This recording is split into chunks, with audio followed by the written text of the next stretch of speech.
చాలా మార్లు మన జీవితాల్లో భయం, ఆందోళన, విసుగు మన జీవితాల్లో మనకు కలిగినప్పుడు మన పరిస్థితుల్లో మనం ముందుకు ఎలా వెళ్ళాలో తెలియని పరిస్థితుల్లో దేవుని యొక్క వాక్యం తెలియజేస్తుంది. యెషయా గ్రంథం 41వ అధ్యాయం 10వ వచనంలో, భయపడకము, నేను నీ దేవుడినే ఉన్నాను, దిగులు పడకము, నేను నిన్ను బలపరుతును అని ప్రభు సెలవిచ్చుచున్నారు. సో కాబట్టి ఈ రోజున నీకున్నటువంటి భయాల్లో, ఆందోళనలో, నీకున్నటువంటి వివిధ రకాలైనటువంటి ఒత్తిడుల్లో, ఒడిదుడుకుల్లో దేవుని వైపు చూడటం నేర్చుకో.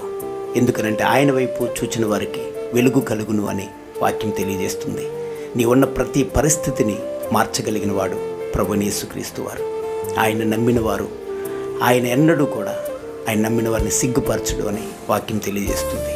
కనుక నీ జీవితంలో ఆయన పాదాల చెంతకు వెళ్ళి ఆయన ఇచ్చు దీవెన ఆశీర్వాదాలు నువ్వు పొందుకోవాలని హృదయపూర్వకంగా కోరుకుంటూ, దేవుడు నిన్ను, నీ కుటుంబాన్ని మెండుగా దీవించి ఆశీర్వదించును గాక.